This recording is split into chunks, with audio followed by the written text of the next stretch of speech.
بعد العودة كان دعاك المخرج باسم السلكة للمشاركة بعشارية وثيقة وطنيا للعرض على على منصة. وجهت حضرتك رسالة شكر أتوجه بامتنان لمغامرتك باختياري لدور رئيسي بعد غياب على وقوفي على أمام الكاميرا. كانت مغامرة؟ طبعا يعني وانا يعني كنت صادق بكلمتي، انه وقت هو قال انه انا كتير سعيد بالعمل معي، انا قلت له انك انت غامرت، لانه يعني انت ما بتعرف الناس كيف بتفكر انه بعد وقوفك بعد 22 سنة، يعني انا غبت 40 سنة، بس اخر مرة وقفت قدام الكاميرا كان بدور اديبي شكلي بحمام الإيشاني 98. ايه بقى يعني مغامرة، هي مغامرة دور رئيسي وحساس، بقى انه يعطيني هيك دور ويكون عنده هالثقة هي فيها وغامر، فعلا مغامرة. كم المشاهد يلي أخذتها وهالدور كان يليق بعودة فنان بحجم أسامة الروماني؟ شوف أنا هذه الأمور ما بقيسها هيك يعني إنه أنا راجع وكيف رجعت وبدي البطولات وما أنا هيك، ما أنا أستمتع بكوني ممثل. أنا مستمتع، تتناسب مع معاييرك الجديدة، تتناسب مع المعايير، وبنفس الوقت عندي أدواتي اللي ما زلت محافظ عليها، وهاللي خلال الفترة 40 سنة لم أترك نفسي بدون تدريب. يعني أنا عرفان أنه يوم من الأيام رح أرجع وكون وارد أنه أنا مثل. كنت نمي بعض أدواتي التمثيلية، وترجعت حسيت أنه كأني مبارح تارك، يعني ما حسيت بالغربة. لا تزال. وحتى أول سؤال سألني يا باسم بعد أول لقطة، قال لي هلا أنت صح من 22 سنة ما وقفت قدام الكاميرا؟ قلت له إيه؟ قال لي والله كأنك مبارح واقف. قلت له شايف، يعني مغامرتك طلعت بمحلها الحمد لله. كمان لما رجعتوا على البلد كان في مشاركة بعلى قيد الحب كمان أيضا مع باسم السلكة. ايه مع باسم سلكة، بس هذا دور طويل يعني مع دريد لحام بعد غياب 45 سنة تقريبا أو أكثر. على شو؟ من آخر عروض آخر شيء أنا والأستاذ دريد كان بالسنة 77 بعروض غربة. إيه صح، 45 سنة آخر مرة نلتقى سوا. نعم. يمكن الكاتب هو فادي قوشقجي والإخراج لباسم. المشهد يلي جمعك يلي متداول عبر السوشيال ميديا بيجمعك بدريد لحام أثار بعض الانتقادات والتعليقات خصوصي من كاتب العمل فادي قوشقجي. قال اعتبر أنه النص عبارة عن مهرجان خطابي أو مقطع من كتاب تربية وطنية من النوع الرديء. تعليقك؟ أنا ما قريته هذا. فادي هيك أول امبارحة كاتب على صفحته إنه لما شاف هذا المشهد إنه مو هو كاتبه، يمكن لأنه شافه مو بسياقه كيف نازل بالمسلسل. يعني بسياقه بالمسلسل بتحسه بمحله.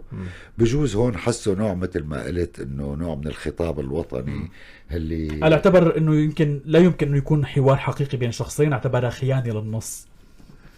بس هو شوف ضمن سياق المشهد، ضمن سياق العمل موظف صح؟ كان موظف يعني مزبوط يعني. وانت الآن عم تحكي بقفلة، يعني أحيانا الأفلات بتكون إلى شروطها وعناصرها غير.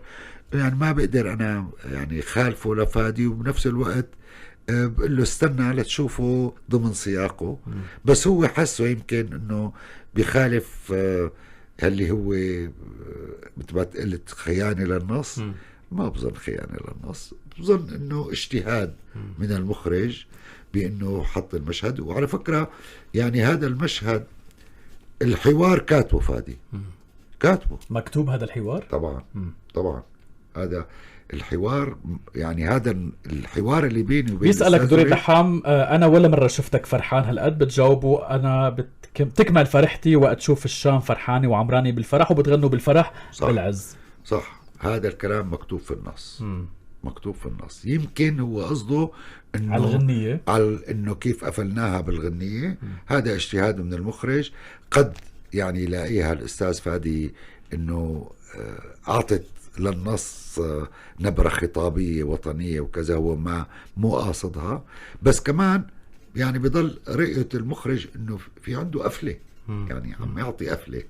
بتعرف انت دائما بالموسيقى في كروشندو بالاخير، القفلة دائما بتكون إلها هالة بسموها كلوزنج ميوزك، يعني بدك تقفل فيها. ايه بقى هو حس انه هالكلمتين اللي انقالوا بدهم شيء لحتى يعطيها القفله، ويمكن هذا الاجتهاد ما يعني ما وقع بهوى الاستاذ فادي.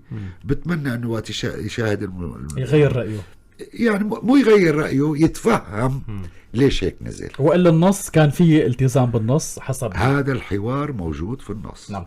القفله كانت تشبه قفله غربه.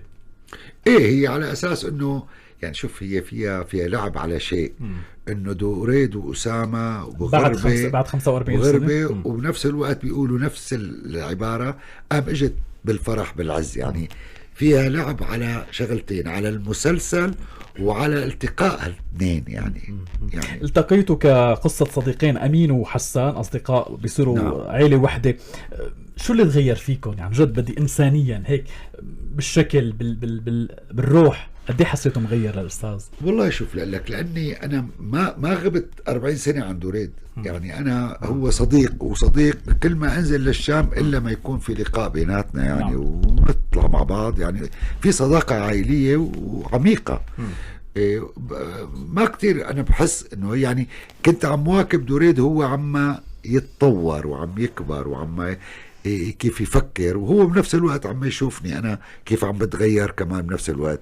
مشان هيك يمكن ما لاحظت كتير أنا هالفروقات اللي ممكن يلاحظها إنسان غاب فترة طويلة عن شخص وشافه مرة تانية. دوريد إنسان فنان ناضج، يوم عن يوم بتزيد خبرته، وبنفس الوقت بزيد عمق رؤيته للحياة. تحياتنا للأستاذ دوريد. يعني بالوقت اللي ضل عنا هيك شوية أسئلة بشكل عام، الدراما اليوم لوين؟ كيف شايف خلال متابعاتك السنوات الماضية واليوم ك2022 لوين رايحين؟ أولا قد ما أكون أنا المؤهل للحكم على الدراما، بس كمشاهد وكحدا مختص. بس أنا بقول شيء، أنا بلاحظ أنه الأغلب الكتاب عم يركزوا على الواقع، وعلى الواقع بعمق، يعني مثل كأن واحد عم يحفر بسكين. يعني أنا بتمنى أنه يطلعوا شوي لبكرة، أنه يعطوا هيك نوع من نصوصهم شيء فيه روح من الأمل.